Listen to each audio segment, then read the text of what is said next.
Na zona industrial do Barreiro, há uma fábrica com mais de 60 blindados a apodrecer que já deveriam estar ao serviço das Forças Armadas. A fábrica está parada há quase um ano, com mais de 150 funcionários a receber subsídio de desemprego, por causa de um diferendo que opõe esta empresa a uma outra americana, a quem o Estado português comprou 260 carros de combate Pandur.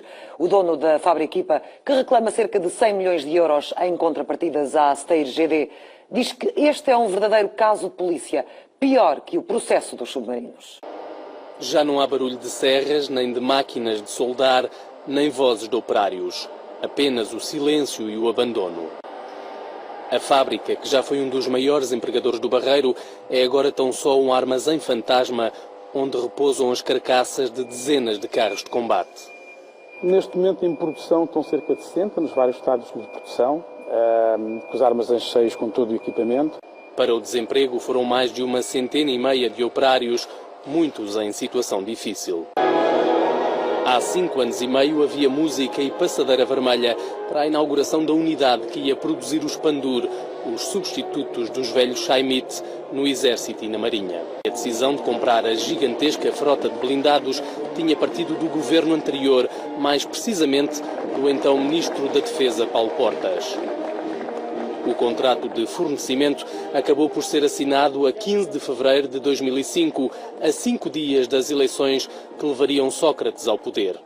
Por 260 veículos de guerra, o Estado português aceita pagar à empresa austríaca Steyr, comprada depois pela americana General Dynamics, mais de 344 milhões de euros. Mas o contrato de fornecimento estava preso a um outro contrato, o das contrapartidas.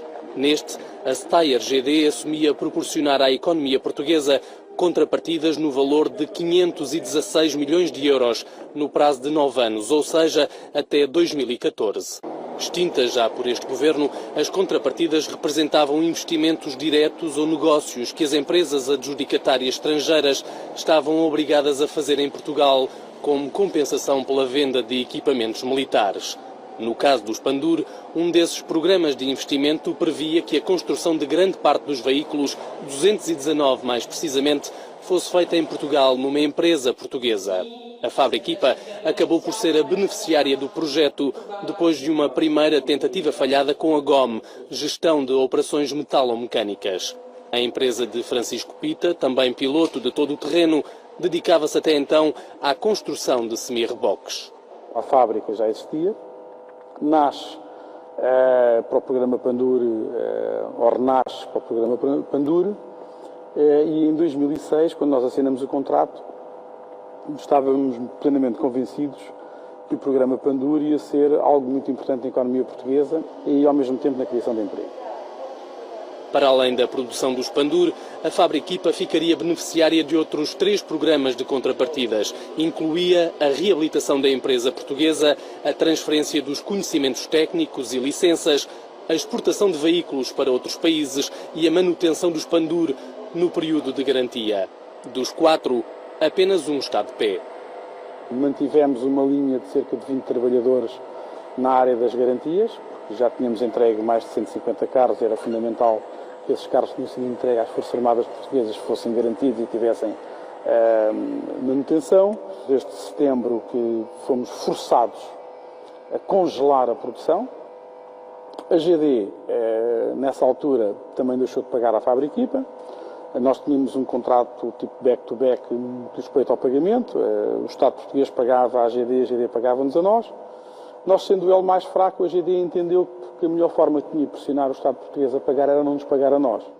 Este imbróglio entre o Estado, a Steyr GD e a fábrica dura há meses sem uma solução à vista. A SIC, o Ministério da Defesa, garante que Portugal já pagou 233 milhões de euros ao fornecedor, mas que ainda deve outros 131 milhões. O Ministério diz, no entanto, que a empresa americana está em falta há vários anos pelos atrasos consecutivos na entrega dos blindados, tendo já sido notificada uma meia dúzia de vezes. O anterior governo chegou a ameaçar com a rescisão de contrato, mas não passou disso. Nesta altura, faltam ainda entregar 90 viaturas, mas apesar dos incumprimentos, tanto no fornecimento como nas contrapartidas, Ainda há pouco mais de 6 meses, a empresa recebia do Estado português um cheque de 7 milhões e 300 mil euros para abater na dívida. Com dezenas de Pandur a ganhar ferrugem, o fabricante não aponta só o dedo à Steyr. Considero o Estado, neste momento, um bando de malfeitores, porque é impensável que os vários ministros da Defesa que passaram naquela pasta não percebessem ou não quisessem perceber o programa Pandur. É um processo que também temos conduzido com muito cuidado desde que tomamos posse. É um processo delicado do ponto de vista jurídico, tem também diversas consequências. Estamos em negociações com o fabricante, porque a nossa relação direta é com o fabricante, e quando elas estiverem concluídas... Mas quando é que espera que isso aconteça? O mais depressa possível, como pode imaginar. Em relação à fábrica, ao abandono da fábrica? Para já, a empresa portuguesa prepara-se para entrar com a segunda ação num tribunal arbitral contra a Steyr. Não queremos defraudar a economia portuguesa nem num euro. Portanto, tudo aquilo que são os nossos contratos, que são mais de 100 milhões de euros, vão ter que ser cumpridos. E serão cumpridos a bem ou a mal. A bem seria o Estado conseguir, juntamente com a empresa e com a GD, levar isto a um acordo em que tudo ande normalmente. A mal, o tribunal arbitral, todos os meios coercivos que temos ao nosso dispor, e lutaremos até a última nossa gota de sangue pelos direitos que temos. As suspeitas com os contratos do Pandur já chegaram, entretanto, ao Ministério Público, que nesta altura estará a decidir se avança ou não com uma investigação no mesmo departamento que já investigou outro caso polémico de contrapartidas. Eu acho que o programa Pandur é muito mais complicado que o programa dos submarinos. O programa Pandur, no dia em que se souberem as verdades, irá ser uma total surpresa para o país. O programa Pandur teve vicissitudes desde a sua gênese até agora.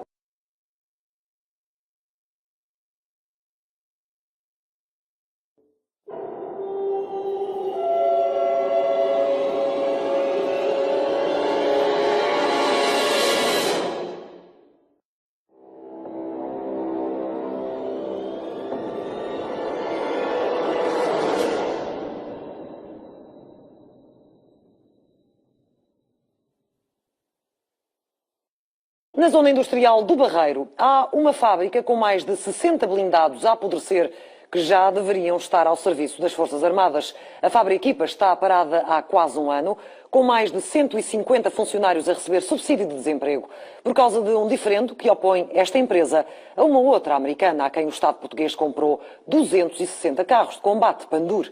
O dono da Fábrica, que reclama cerca de 100 milhões de euros em contrapartidas à Steyr GD, diz que este é um verdadeiro caso de polícia, pior que o processo dos submarinos. Já não há barulho de serras, nem de máquinas de soldar, nem vozes de operários. Apenas o silêncio e o abandono. A fábrica, que já foi um dos maiores empregadores do Barreiro, é agora tão só um armazém fantasma onde repousam as carcaças de dezenas de carros de combate. Neste momento, em produção, estão cerca de 60 nos vários estádios de produção, com os armazéns cheios com todo o equipamento. Para o desemprego foram mais de 150 de operários, muitos em situação difícil. Há 5 anos e meio havia música e passadeira vermelha para a inauguração da unidade que ia produzir os Pandur, os substitutos dos velhos Chaimite, no Exército e na Marinha. A decisão de comprar a gigantesca frota de blindados tinha partido do governo anterior, mais precisamente do então Ministro da Defesa, Paulo Portas. O contrato de fornecimento acabou por ser assinado a 15 de fevereiro de 2005, a 5 dias das eleições que levariam Sócrates ao poder. Por 260 veículos de guerra, o Estado português aceita pagar à empresa austríaca Steyr, comprada depois pela americana General Dynamics, mais de 344 milhões de euros. Mas o contrato de fornecimento estava preso a um outro contrato, o das contrapartidas. Neste, a Steyr GD assumia proporcionar à economia portuguesa contrapartidas no valor de 516 milhões de euros no prazo de 9 anos, ou seja, até 2014. Extintas já por este governo, as contrapartidas representavam investimentos diretos ou negócios que as empresas adjudicatárias estrangeiras estavam obrigadas a fazer em Portugal como compensação pela venda de equipamentos militares. No caso dos Pandur, um desses programas de investimento previa que a construção de grande parte dos veículos, 219 mais precisamente, fosse feita em Portugal, numa empresa portuguesa. A Fabrica acabou por ser a beneficiária do projeto depois de uma primeira tentativa falhada com a GOM, Gestão de Operações Metalomecânicas. A empresa de Francisco Pita, também piloto de todo o terreno, dedicava-se até então à construção de semi-reboques.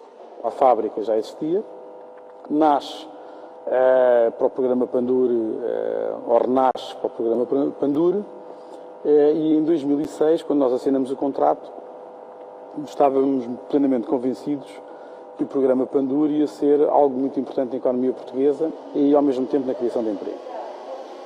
Para além da produção dos Pandur, a Fabrica ficaria beneficiária de outros 3 programas de contrapartidas. Incluía a reabilitação da empresa portuguesa, a transferência dos conhecimentos técnicos e licenças, a exportação de veículos para outros países e a manutenção dos Pandur no período de garantia. Dos 4, apenas um está de pé. Mantivemos uma linha de cerca de 20 trabalhadores na área das garantias, porque já tínhamos entregue mais de 150 carros, era fundamental que esses carros que tinham sido entregues às Forças Armadas Portuguesas fossem garantidos e tivessem manutenção. Desde setembro que fomos forçados a congelar a produção. A GD, nessa altura, também deixou de pagar à Fabrica. Nós tínhamos um contrato tipo back-to-back no respeito ao pagamento. O Estado português pagava à GD, a GD pagava-nos a nós. Nós, sendo o elo mais fraco, a GD entendeu que a melhor forma que tinha de pressionar o Estado português a pagar era não nos pagar a nós. Este imbróglio entre o Estado, a Steyr GD e a Fabrica dura há meses sem uma solução à vista. A SIC, o Ministério da Defesa, garante que Portugal já pagou 233 milhões de euros ao fornecedor, mas que ainda deve outros 131 milhões. O Ministério diz, no entanto, que a empresa americana está em falta há vários anos pelos atrasos consecutivos na entrega dos blindados, tendo já sido notificada uma meia dúzia de vezes. O anterior governo chegou a ameaçar com a rescisão de contrato, mas não passou disso. Nesta altura, faltam ainda entregar 90 viaturas, mas apesar dos incumprimentos, tanto no fornecimento como nas contrapartidas, ainda há pouco mais de 6 meses, a empresa recebia do Estado português um cheque de 7 milhões e 300 mil euros para abater na dívida. Com dezenas de Pandur a ganhar ferrugem, o fabricante não aponta só o dedo à Steyr. Considero o Estado, neste momento, um bando de malfeitores, porque é impensável que os vários ministros da Defesa que passaram naquela pasta não percebessem ou não quisessem perceber o programa Pandur. É um processo que também temos conduzido com muito cuidado desde que tomamos posse. É um processo delicado do ponto de vista jurídico, tem também diversas consequências. Estamos em negociações com o fabricante, porque a nossa relação direta é com o fabricante, e quando elas estiverem concluídas... Mas quando é que espera que isso aconteça? O mais depressa possível, como pode imaginar. Em relação à fábrica, ao abandono da fábrica? Para já, a empresa portuguesa prepara-se para entrar com a segunda ação num tribunal arbitral contra a Steyr. Não queremos defraudar a economia portuguesa nem num euro. Portanto, tudo aquilo que são os nossos contratos, que são mais de 100 milhões de euros, vão ter que ser cumpridos. E serão cumpridos a bem ou a mal. A bem seria o Estado conseguir, juntamente da empresa e com a GD, levar isto a um acordo em que tudo ande normalmente. A mal, o tribunal arbitral, todos os meios coercivos que temos ao nosso dispor, e lutaremos até a última nossa gota de sangue pelos direitos que temos. As suspeitas com os contratos do Pandur já chegaram, entretanto, ao Ministério Público, que nesta altura estará a decidir se avança ou não com uma investigação no mesmo departamento que já investigou outro caso polémico de contrapartidas. Eu acho que o programa Pandur é muito mais complicado que o programa dos submarinos. O programa Pandur, no dia em que se souberem as verdades, irá ser uma total surpresa para o país. O programa Pandur teve vicissitudes desde a sua gênese até agora.